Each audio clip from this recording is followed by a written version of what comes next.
হয় জুবি চাওক, আমি ইয়াৰ পূৰ্বৰ বাতৰিত এই কথা উল্লেখ কৰিছিলোঁ যে ইতিমধ্যেই গুজৰাটৰ যি জামনগৰ আছে, জামনগৰৰ পৰা 15খনতকৈ অধিক যি এনিমেল এম্বুলেঞ্চ আছে, এই এনিমেল এম্বুলেঞ্চসমূহ ডিব্ৰুগড়ৰ মাজমজিয়াদি পাছিঘাট হৈ ইতিমধ্যে অৰুণাচলত প্ৰৱেশ কৰিছে। আৰু এটা কথা এইখিনিতে আমাৰ হাতলৈ এটা তথ্য আহিছে যে অৰুণাচল চৰকাৰৰ পৰা যিটো সেউজ সংকেত পাব লাগে, সেই সেউজ সংকেতৰ অপেক্ষাত আছে এই গুজৰাটৰ যিটো বণিক গোষ্ঠী হাতী সৰবৰাহৰ কাৰণে যিটো দল অৰুণাচললৈ আহিছে। এই অৰুণাচললৈ অহা দলটোৱে ইতিমধ্যে অৰুণাচল চৰকাৰৰ সেউজ সংকেত লৈ তেওঁলোকে অপেক্ষা কৰি আছে, কিন্তু তেওঁলোকে 15খনতকৈ অধিক এনিমেল এম্বুলেঞ্চ ইতিমধ্যে অৰুণাচললৈ আনিছে।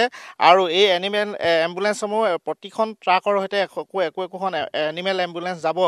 আৰু আমি যিখিনি তথ্য পাইছোঁ, গুজৰাটৰ পৰা 16 চকীয়া ট্ৰাক ইতিমধ্যে অৰুণাচল অভিমুখে ৰাওনা হৈছে। আৰু অৰুণাচল চৰকাৰৰ পৰা যেতিয়া সেউজ সংকেত পাব, তেতিয়াই অৰুণাচলৰ নামচাই জিলাৰ যি লাথাও বস্তি বুলি এটা দুৰ্গম অঞ্চল আছে, এই অঞ্চলসমূহৰ পৰা জনচক্ষুৰ আঁৰত থাকি এই হাতীসমূহ বহিৰাজ্যলৈ লৈ যোৱা হ'ব, গুজৰাটৰ জামনগৰলৈ। এই গোটেই বিষয়টোক লৈ যথেষ্ট এটা অনুসন্ধানমূলক কাম কৰি আছে এই গ্ৰীণ ব্ৰাড নামৰ যিটো বেচৰকাৰী এটা প্ৰকৃতিপ্ৰেমী সংগঠন আছে। তেওঁৰ এই সংগঠনটোৰ সৈতে জড়িত দেৱজিৎ মান, তেখেতৰ পৰা আমি জানিবলৈ চেষ্টা কৰিম। যিহেতু হাতী সৰবৰাহ যিটো প্ৰক্ৰিয়া, এই প্ৰক্ৰিয়াটো আজি 7-8 বছৰ ধৰি চলি আছে। অসম আৰু অৰুণাচলৰ পৰা এই পৰ্যন্ত কিমান হাতী বহিৰাজ্যলৈ লৈ যোৱা হ'ল, গুজৰাটলৈ লৈ যোৱা হ'ল? হয়, আচলতে আমি 2012 চনৰ পৰাই যিহেতুকে প্ৰকৃতি সংৰক্ষণৰ কাম কৰিছোঁ, আৰু 2012 চনৰ পৰা আজিলৈকে 2024 চন 13 বছৰ মই নিজৰ চকুৰে দেখিছোঁ যে অবৈধ হাতী বেহা হৈ আছে। আৰু তাৰ আগতে যে কিমান হ'ল সেইটো কথা আমি গম নাপাওঁ।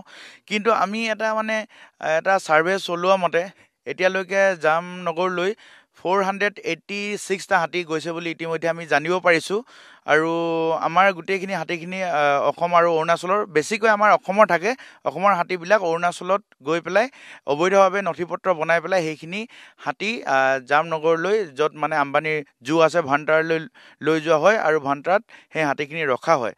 আৰু এটা অতি গুৰুত্বপূৰ্ণ কথা যে অসমৰ মানুহে হয়তো নাজানে, আৰু বহুত মানুহে অসমৰ মানুহে দেখিছোঁ যে নিউজ চেনেলবিলাকতো তেওঁলোকে বেলেগ ধৰণে এটা কমেণ্টছ কৰি আছে। আৰু আজি মই তেওঁলোকৰ এই ভুল যিটো চিন্তাধাৰা, এইটো তেওঁলোকক শুধৰাই দিব খুজিছোঁ।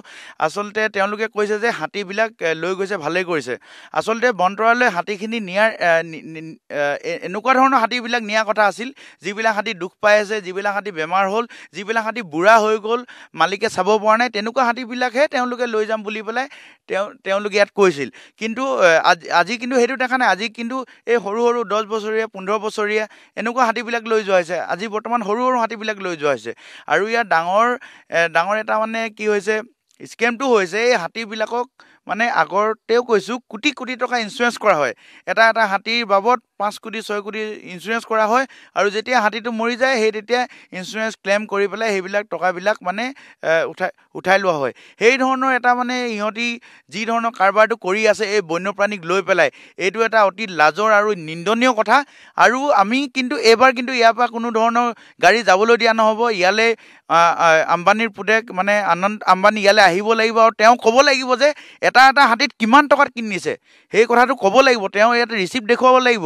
আৰু ইয়াৰ পৰা কেনেকুৱা ধৰণৰ হাতী, কিমান বছৰীয়া হাতী লৈ গৈছে, কোনটো হাতীৰ কি মালিক হয়, হাতীখিনি কেনেকুৱা অৱস্থাত আছে, কেনেকুৱা ধৰণে ৰাখিব, সেই সকলো কথা কিন্তু তেওঁ এতিয়া কিন্তু অসমৰ মানুহক কিন্তু এই কথাখিনি ক'ব লাগিব, জনাব লাগিব। ইয়াত কিন্তু উপস্থিত হৈ পেলাই ক'ব লাগিব।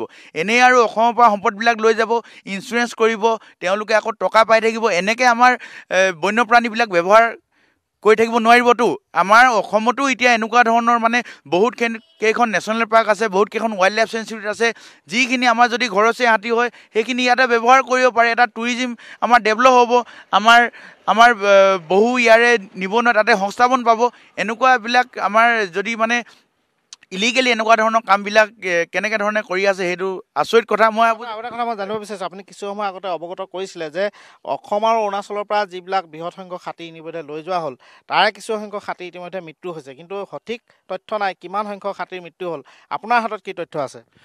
হয়, তেওঁলোকৰ ভাণ্টাৰা এটা মানে নটিফিকেশ্যন ওলাইছে, তেওঁলোকৰ এটা ৰিপৰ্ট আছে। কাৰণ তেওঁলোকে ৰিপৰ্টটো ৰাখিব লাগিব, কিমান হাতী নিছে, কিমান হাতী থাকিব। আৰু ভাণ্টাৰা নিজৰ ৰিপৰ্টত আমি জনামতে 23টা হাতী এতিয়ালৈকে 2023 চনলৈকে আজিলৈকে মৃত্যু হৈছে, আৰু মৃত্যু হোৱাৰ চান্সত আছে হাতী। কাৰণ কি কাৰণে বৰ্তমান ক'বলৈ গ'লে ৰিফাইনেৰীৰ কাষতে জুখন আছে, কিমান এটা পলিউশ্যন। আৰু আমাৰ অসমৰ হাতীখিনিয়ে শান্ত একদম বিনা পলিউশ্যনত থকা ডাঙৰ এখন জংঘলত থকা হাতী, সেইখন এখন মানুহে মেড এখন ফৰেষ্টত গৈ পেলাই তেওঁলোকে এখন জু এখন বনাইছে য'ত ৰিফাইনেৰীৰ কাষত, তাত কিমান পলিউশ্যন আৰু কিমান যে হাতী মৰিব। সেই হাতীবিলাক মৰিলে সিহঁতৰ গাত দুখ নালাগে, কাৰণ সিহঁতৰ যে কোটি কোটি টকা যে সেই হাতীকেইটাৰ নামত যে ইঞ্চুৰেঞ্চ কৰি থোৱা আছে, আৰু সেই ইঞ্চুৰেঞ্চ ক্লেইম কৰি পেলাই তেওঁলোকে যে কিমানখিনি কোটি কোটি টকা পাব চাওকচোন। এহেঁতৰ আচলতে কোনো ধৰণৰ বন্যপ্ৰাণী মৰম কৰিবলৈ বা বন্যপ্ৰাণী তেওঁলোকে ৰক্ষা কৰিবলৈ লৈ যোৱা নাই। তেওঁলোকে একমাত্ৰ এইটো বিজনেছ পাৰপাছত নিছে।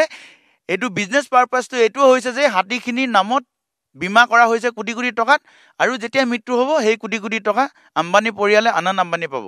আৰু এটা কথা, আপোনাৰ যিখিনি হাতী জিতুল দত্ত, এই মুহূৰ্তত আপোনাক ধন্যবাদ জনাইছোঁ। এয়া আছিল এগৰাকী প্ৰকৃতিপ্ৰেমীৰ ভাষ্য। আৰু যিহেতু প্ৰকৃতিপ্ৰেমী যিসমূহ সংগঠন আছে বা দল সংগঠন আছে, স্বেচ্ছাসেৱী সংস্থা আছে, তেখেতসকলৰ মাজত যথেষ্ট প্ৰতিক্ৰিয়াৰ সৃষ্টি হৈছে।